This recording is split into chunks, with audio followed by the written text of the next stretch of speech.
హరహర మహాదేవ శంభో శంకర. ఈ నెల ఏప్రిల్ 17వ తేదీ అంటే శుక్రవారం రోజు అత్యంత శక్తివంతమైనటువంటి శుక్ర అమావాస్య ఏర్పడబోతుంది. అమావాస్య తిథి అంటేనే లక్ష్మీదేవికి ప్రీతికరమైనది. అయితే శుక్రవారం పూట అమావాస్య కలిసి రావటం ఇంకా విశేషం. అమావాస్య రోజున ఇంటికి గుమ్మడికాయ కట్టుకోవటం, ఇల్లంతా సాంబ్రాణి పొగవేయటం, పిల్లలకు ఉప్పుతో దిష్టి తీయటం, కాలికి నల్లదారం కట్టుకోవటం వలన ఇలాంటి చిన్న నియమాలు పాటిస్తే ఇంట్లో ఉన్న దుష్టశక్తులు మొత్తం తొలగిపోయి మీ ఇంట్లోకి లక్ష్మీదేవి అడుగు పెడుతుంది. కాబట్టి అమావాస్య నియమాలు, పాటించవలసినటువంటి పరిహారాలు, లక్ష్మీదేవి పూజా విధానం ఇప్పుడు ఈ వీడియోలో వివరంగా తెలుసుకుందాం. ఏప్రిల్ 17వ తేదీ శుక్రవారం రోజు శుక్ర అమావాస్య ఏర్పడబోతుంది. ఈ రోజున లక్ష్మీదేవిని పూజిస్తే మీ ఇంటికి ధనాకర్షణ పెరుగుతుంది. కాబట్టి స్త్రీలు ఉదయాన్నే తలస్నానం చేసి ఇంట్లో లక్ష్మీదేవిని పూజించండి.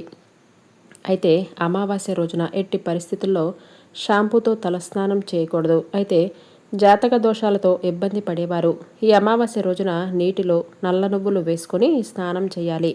అలాగే నరదిష్టితో ఇబ్బంది పడేవారు నీటిలో ఉప్పు వేసుకొని స్నానం చేయాలి. అలాగే ఐశ్వర్యాన్ని కోరుకునేవారు నీటిలో పచ్చకర్పూరం వేసుకొని స్నానం చేయాలి.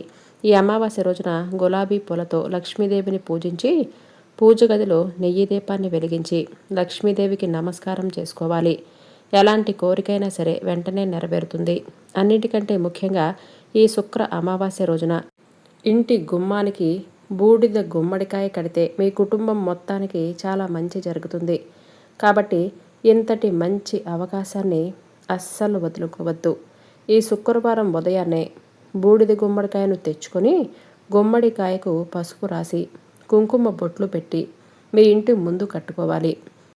ఇంటికి గుమ్మడికాయ కట్టిన తర్వాత గుమ్మడికాయకు సాంబ్రాణి పొగను వెయ్యాలి.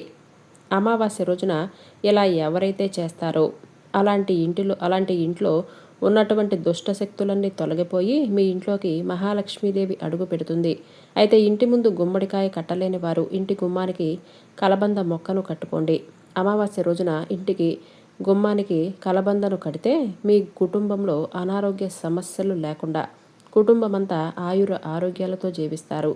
అలాగే ఈ అమావాస్య రోజున ఇంటి గుమ్మానికి నిమ్మకాయలు కడితే ఇంటికి ఉన్నటువంటి దిష్టి దోషాలన్నీ తొలగిపోయి, అలాగే అమావాస్య రోజున తప్పనిసరిగా కాలికి నల్లదారం కట్టుకోవాలి.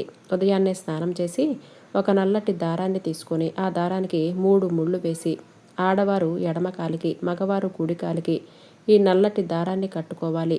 అమావాస్య రోజు కాలికి నల్లదారం కట్టుకుంటే ఎదుటివారి చెడు కన్ను మన పైన పడకుండా ఈ నల్లటి దారం మనల్ని కాపాడుతూ ఉంటుంది. అలాగే శనిదోషాలు కూడా తొలగిపోతాయి. కాబట్టి ఈ అమావాస్య రోజున మీ కాలికి కట్టిన పాత దారాలు తీసేసి కొత్త నల్లటి దారాలు కట్టుకోండి. అలాగే ఈ అమావాస్య రోజున ప్రతి ఒక్కరూ ఉప్పుతో దిష్టి తీసుకోండి. ముఖ్యంగా మీ ఇంట్లో ఉన్నటువంటి చిన్న పిల్లలకు తప్పనిసరిగా దిష్టి తీయండి. దిష్టి తీసిన ఉప్పును ఎవరు తొక్కని ప్రదేశంలో వేయండి.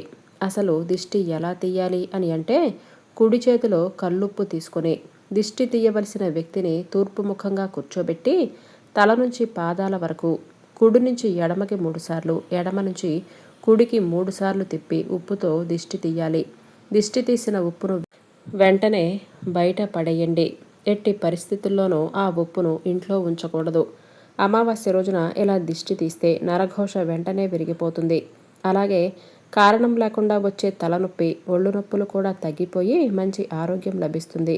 అలాగే మీకు తరచూ పీడకలలు వస్తుంటే మీ కుటుంబంలో పదే పదే సమస్యలు ఏర్పడుతుంటే ఒక నల్లటి గుడ్డలో స్ఫటికను మూటకట్టి ఇంటి గుమ్మానికి వేలాడదీయండి.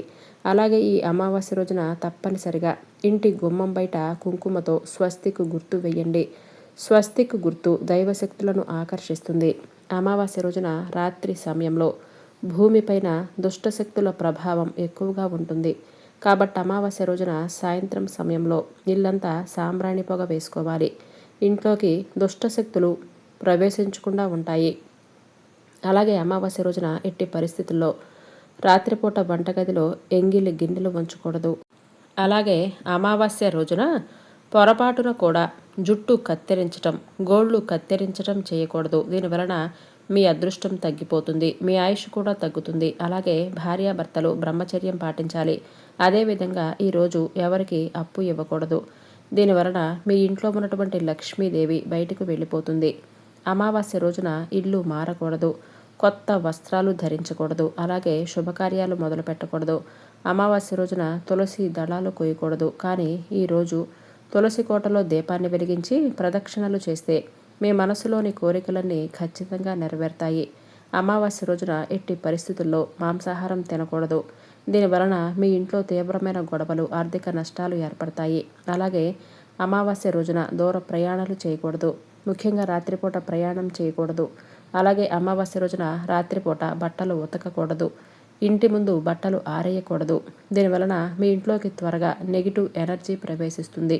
ఇక విపరీతమైనటువంటి లక్ష్మీ కటాక్షం కలగాలంటే ఒక గాజు గిన్నెలో నిండుగా కల్లుప్పు పోసి ఉప్పు పైన 5 లవంగాలు పెట్టి ఈ ఉప్పు గిన్నెను మీ ఇంటి ఈశాన్య మూలన పెట్టుకోవాలి.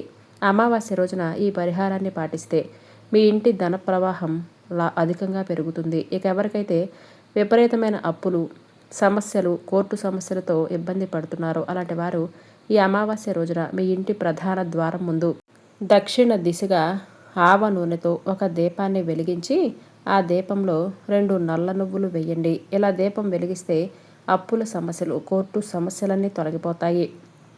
అలాగే ప్రతి అమావాస్య రోజున చనిపోయిన మన పెద్దలందరూ మన ఇంటి ముందుకు ఏదో ఒక రూపంలో వస్తారు. కాబట్టి అమావాస్య రోజున మీ ఇంటికి ఎవరైనా వస్తే ఖాళీ చేతులతో పంపవద్దు. ముఖ్యంగా అమావాస్య రోజున కాకికి ఆహారం పెడితే మీ పితృదేవతలు సంతృప్తి చెంది తరతరాలు తరగని ఐశ్వర్యాన్ని ఇస్తారు. అలాగే ఈ అమావాస్య రోజున రాత్రి పూట మీ వంటగదిలో ఏదో ఒక మూలన ఒక గ్లాస్ నిండా నీళ్లు పెట్టుకోండి. ఎందుకంటే అమావాస్య రోజు రాత్రి పితృదేవతలు మన ఇంటికి వస్తారు. కాబట్టి దాహంతో ఉన్నవారికి ఆ నీరు తృప్తినిస్తుందని, దీనివలన మీ వంశాభివృద్ధి కలుగుతుందని. ఇక అమావాస్య రోజు ఎట్టి పరిస్థితుల్లో స్టీల్ వస్తువులు, ఇనుప వస్తువులు కొనవద్దు. వీటి వలన ఇంట్లో కలహాలు, ఆర్థిక ఇబ్బందులు మొదలవుతాయి.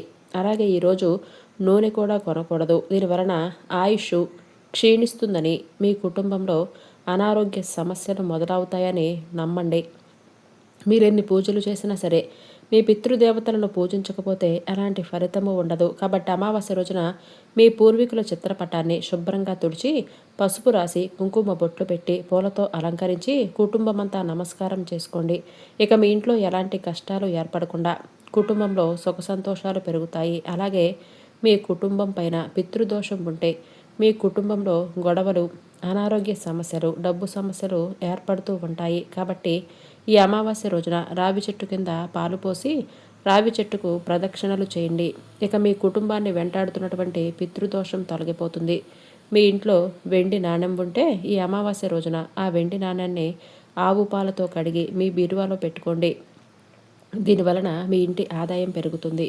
ఇక వ్యాపారాలు చేసేవారు ఈ అమావాస్య రోజున ఒక నిమ్మకాయను అడ్డంగా కోసి దానికి కుంకుమ అద్ది మీ షాప్కి దిష్టి తీసి బయట పారేయండి. నరఘోష, కనుదిష్టి తొలగిపోయి మీ వ్యాపారంలో లాభాలు పెరుగుతాయి.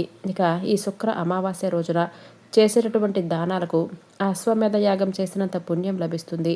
ఈ నెలలో ఎండలు ఎక్కువగా ఉంటాయి. కాబట్టి దాహంతో ఉన్నవారికి మంచినీరు, మజ్జిగ, గొడుగులు, చెప్పులు దానం చేస్తే విశేషమైన ప్రతిఫలం లభిస్తుంది. కాబట్టి శుక్ర అమావాస్య రోజున ఇలాంటి చిన్న చిన్న పరిహారాలు పాటించి లక్ష్మీదేవి యొక్క అనుగ్రహం మీరు పుష్కలంగా పొందాలని ఆ భగవంతుణ్ణి మనస్ఫూర్తిగా కోరుకుంటున్నాను.